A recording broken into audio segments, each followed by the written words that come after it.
Is a country born in one day? Many ingredients go into making a country. Most of them revolve around an abstract idea, a grand vision of purpose. That then feeds into a national culture, which is the practical application of that vision. There is also the need for some land, but if the land is currently occupied by another nation, that is not a problem that cannot be solved. And then a group of people to live on that land, sharing the vision of purpose and expressing that vision in their culture. This might sound like a big job, and it is. Nation building is a popular phrase amongst politicians and public servants, yet this building project seems to be a case of one step forwards followed by 2 steps backwards. Who ever heard of a nation brought forth all at once? Rome wasn't built in a day. But for God, nothing is impossible. The building of ancient Israel may have seemed to us to have taken God a very long time. Abraham did not see it, nor did his son Isaac, nor Jacob after them. Joseph then spent a lifetime in Egypt and didn't leave that country until he was dust and bones.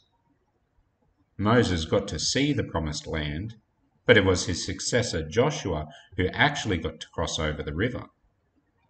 Yet it was in that first promise to Abraham that God laid the plans to build the nation that was to be known as the Kingdom of Heaven.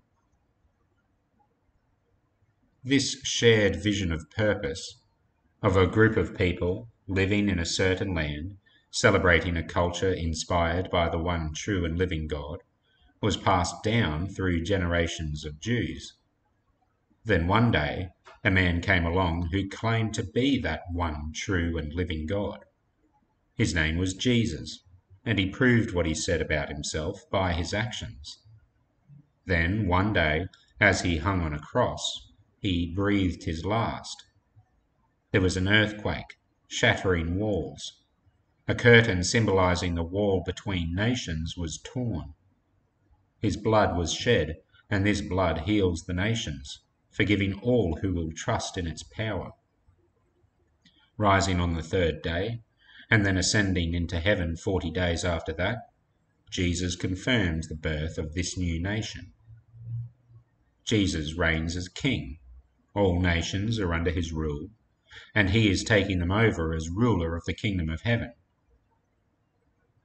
We are in that kingdom, that new nation, this glorious and wonderful place, filled with people who love Jesus, celebrating our love in a uniquely Christian cultural expression.